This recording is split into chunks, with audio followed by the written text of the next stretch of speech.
Good evening, and welcome to the 31 Days of Halloween 2023 edition. I did this last year. I covered a lot of horror movies. I did 31 horror, actually 32 horror movies over the 31 days of October, leading up until the last day of October, Halloween. What will we be covering this year? Well, to start it off, we're going to start with the Friday the 13th movies. All 12 of them. Yes, we are. We're going to go through them. Today, on the 1st of October, we're covering 1980's original Friday the 13th. At Camp Crystal Lake in 1958, a gruesome murders happen, and then time goes to the present, which would have been 79 or 1980. So about 20 years passes, and the camp is bought by new owners, and some, late teenage, early 20-something, young men and women answer an ad and they become camp counselors. So the camp hasn't opened yet. So they're refurbishing cabins, they're getting things ready for the grand opening in a couple of weeks of Camp Crystal Lake. But the town folk are like, that's Camp Blood. Don't you know about the murders? Apparently, in 1957, a young boy named Jason Voorhees drowned while he should have been paid attention to by the camp counselors, whose attentions were diverted on each other and their carnal pleasures.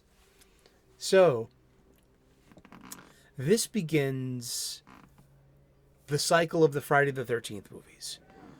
For me personally, I grew up on these movies. In 1980, I was 8 years old going on 9. I did not see this at the movie theaters. I'll tell you that late night UHF TV, specifically WSBK TV Boston, Channel 38, had this thing called the Movie Loft. And the host, Dana Hersey, and the commercial breaks were set up that he would, he had this thing, this nice set with a spiral staircase, and it was called the Movie Loft, and it was just the setting for the host to explain the movies and to, it was a really good show, and it pretty much kind of maybe formatted my mind for movie appreciation and cinema. But the Movie Loft would, and I remember this, they would show Friday the 13th and parts 1 and 2. And let me just bring this up. So, for me personally, the Friday the 13th movies, well, they're not my favorite of the horror movies, but they have a special place in my heart because there's a knife there. No, it's an axe from a maniacal killer. I'm going to read this from, you guessed it, the wiki. The Friday the 13th is an American horror franchise that comprises 12 slasher films. A slasher film is the subgenre of horror films involving a killer stalking and murdering a group of people, usually by bladed or sharp tools like the knife, chainsaw, scalpel, etc. Although slasher may occasionally be used informally as a generic term for any horror film involving murder, this, slasher films were they're pretty formulaic. there were slasher films that preceded this, such as 1974's the original Texas Chainsaw Massacre by Tobe Hooper, the 1978's Halloween. Or was that by Tobe Hooper? We'll find out later this month. And Friday the 13th began this long voyage, especially for me across the 80s. It focuses on Jason Voorhees later in the movies. So in the first movie, it's let's look up the wiki. It's an independent slasher film produced and directed by Sean Cunningham, written by Victor Miller, starring Betsy Palmer, Adrienne King, Harry Crosby, Laurie Bartram, Mark Nelson, Janine Taylor, Robbie Morgan, and Kevin Bacon. Its plot follows a group of teenage camp counselors who are murdered one by one by an unknown killer while they are attempting to reopen an abandoned summer camp with a tragic past. John Carpenter did Halloween. It was filmed in New Jersey in the summer of 1979 on an estimated budget of $550,000. Its box office was $59.8 million. Wow. That's really impressive. It released at May 9th, 1980. And its sequel, Friday the 13th Part 2, was released a year later. So Friday the 13th Part 2 releases in May 1st of 1981. Part 3 in 3D was August of 1982. I remember I was going to summer camp that year and I had the novelization. And Friday the 13th Part 4, the final chapter, right, was in 1984, skipping 1983. Friday the 13th Part 5 was in March of 1985. Friday the 13th Part 6 was in 1986. Part 7 in 1988. Part 8, Jason Takes Manhattan, was in 1989. And then the final Friday, Jason Goes to Hell, was in 1993. But so you have 8 Friday the 13th movies throughout the 1980s. So for me, I go from a kid to a teenager in those years. And I watched them all. I mean, seriously, I think that Part 3 was the first one I saw in the movie theater. It was different back then. You could, you just need, kids go to movies and, the whole rated R thing, my dad would take me to any movie I wanted. But Friday the 13th Part 1, yeah, it was critical response was divided. Critical response was divided, while some praising the film's cinematography and score. Yes. While numerous others derided it for its depiction of graphic violence. Aside from being the first independent film of its kind to secure distribution in the United States by a major studio, its box office success led to a long series of sequels and a crossover with A Nightmare on Elm Street, which we'll be doing those movies after this. So basically the first 20 days of our 31 days of Halloween, we're spending with Freddy and Jason. And I'm thinking about throwing in Leatherface and Michael Myers as well. Last year we did lots of vampire movies. This year we're going to be doing Friday the 13th and definitely Nightmare on Elm Street. I still have to go pick up the other ones too. And we will have a few here and there. Thinking about doing at least the 2 Ari Aster movies, Hereditary and Midsommar. Last year, I waited to the end to reveal that The Wicker Man, the 1974 Wicker Man with Christopher Lee, is one of my favorite all-time horror movies. because it's so gripping and it's a slow burn and it's so magnificently shot, and the music. Well, Midsummer makes a quite a very complimentary pair with set with The Wicker Man, in my humble opinion.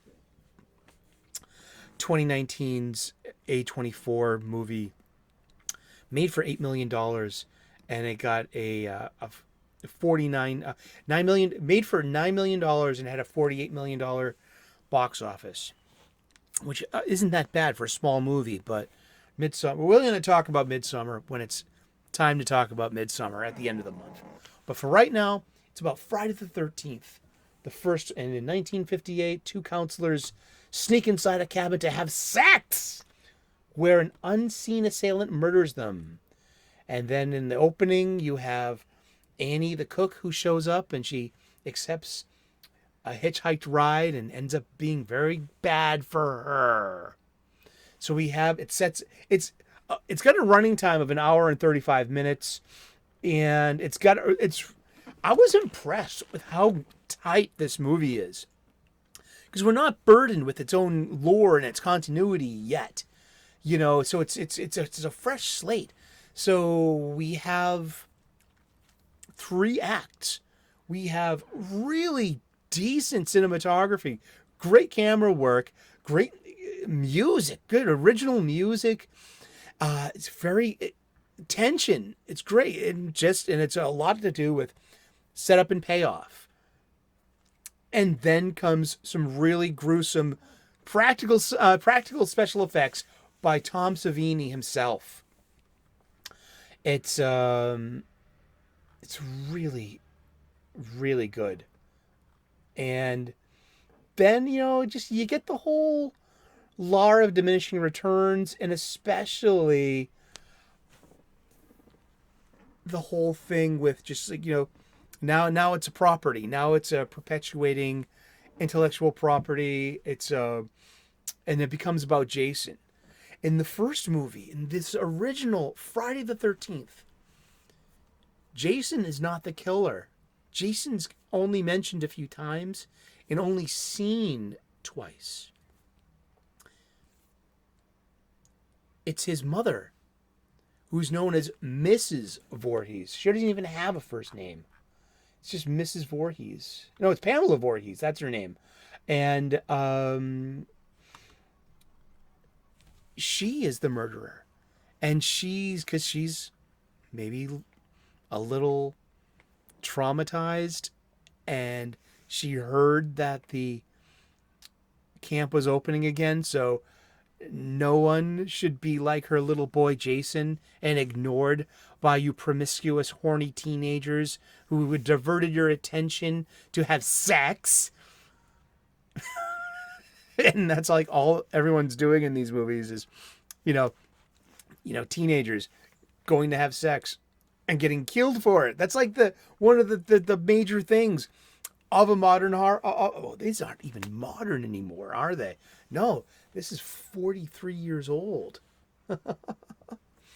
And at the end of it all, it's just Alice, who has this Act 3 confrontation with Mrs. Voorhees after all of her friends have been killed off one by one. And then there's also the crazy old man as well, who's like, who warns them, you're gonna all die, kind of thing.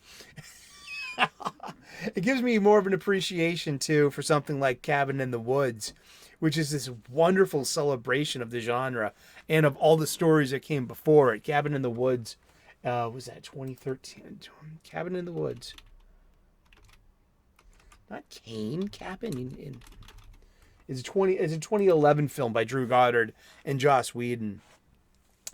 And it just really, it celebrates the whole genre of the slasher film and of teens putting themselves into these situations. And it's this ongoing thing. Yeah.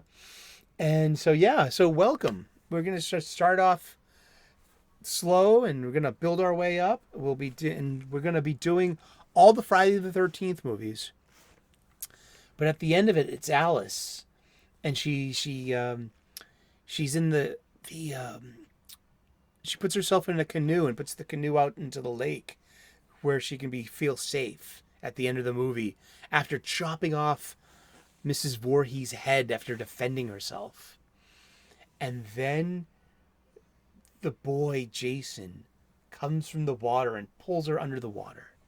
But the police save her and she wakes up in the hospital. And so this will actually all roll into the cold open of Friday the 13th Part 2. And these two movies in particular, Friday the 13th and Part 2, I watched a lot on late night TV. And it was edited for television too. No nudity, not as much to show off the wonderful practical effects by Tom Savini. We got some really good special effects and blood work and graphic violence. Some of it happens off screen, and there's very few instances of the actual gore, but it's all about tension building between the music, the mood, and the camera work, building tension, and Friday the 13th, Part 1, 1980, holds up, in my humble opinion. It's really good. It gets more and more ridiculous because in Part 2, the focus changes, and then we get our antagonist, who we then finds out is some kind of demonic force of nature, all down the line, and we'll be examining those in the coming days. But for today, our movie is the original Friday the 13th. Yeah. Rated R. Children shouldn't watch this movie. Oh, 21st century children, let's put it that way. But it's a good movie. It holds up. I was really impressed with it because this is probably the best one of them. In hindsight, we're going to be seeing all the movies anyway. They get more and more ridiculous as time goes on. They try to over the top and one up everything with special effects, and then later by Jason 10, it's like a lot of CGI effects, and something like Jason 10 was made. When was Jason 10 was made in 2002, and it's just, I mean, yeah, the early days of CGI, So, but this is a winner. This is a banger. This got the goods. It's got it going on. It can still scare. It creates tension. If you totally don't know what's going on in this movie, check it out. This is a really decent movie. It holds up. It's 3 acts. It's 95 minutes long. And it's still got the goods. I was impressed. I'm very happy with this. I'm very happy with this box set too. If you can get it your own. I got it last year around this time. This is from Shout Factory. This is filled with lots of extras. This has got like the trailers, the radio spots, the TV spots. It's got interviews. It's got supplementary stuff for every single movie. And at the end of it all, we have this 2009's remake of the original Friday the 13th. I've never seen that. That's the only one I haven't seen. I've seen all the 11 other movies. Now, see, Freddy vs. Jason comes out in 2003. So that's owned by both. I got 2 copies of this now. One in my Friday the 13th collection, and the other one over at my Freddy collection, and my Nightmare on Elm Street collection. I love those movies, and we're gonna have a good time talking about Nightmare on Elm Street. And remember, these were just, I was a kid growing up into a teenager, and the 80s were this you can't call it a golden age of cinema because that was like what? Bela Lugosi's Dracula. That was Lon Chaney's Werewolf. That was the Christopher Lee and Peter Cushing Hammer movies. You know, there was a golden age of horror movies already. This is more of like a Bronze Age or an Iron Age. It's its own age, the 1980s. And it was, I'm looking forward to talking about these movies with you. I'm looking forward to this 31 Days of Halloween with you. This is going to be fun. And it's for me, the Friday the 13th and the Nightmare on Elm Street movies. Those are some of my favorite, you know, I choose Freddy over Jason any day. He's got a personality. But they chronicle an age where I'm growing up. And they're all a big part of the tapestry of the movies that I watched growing up. I haven't seen some of these movies in decades. But I'm really looking forward to this film series. Thank you so very much for making it part of your day. Happy Halloween. Happy October. Enjoy your pumpkin spice latte.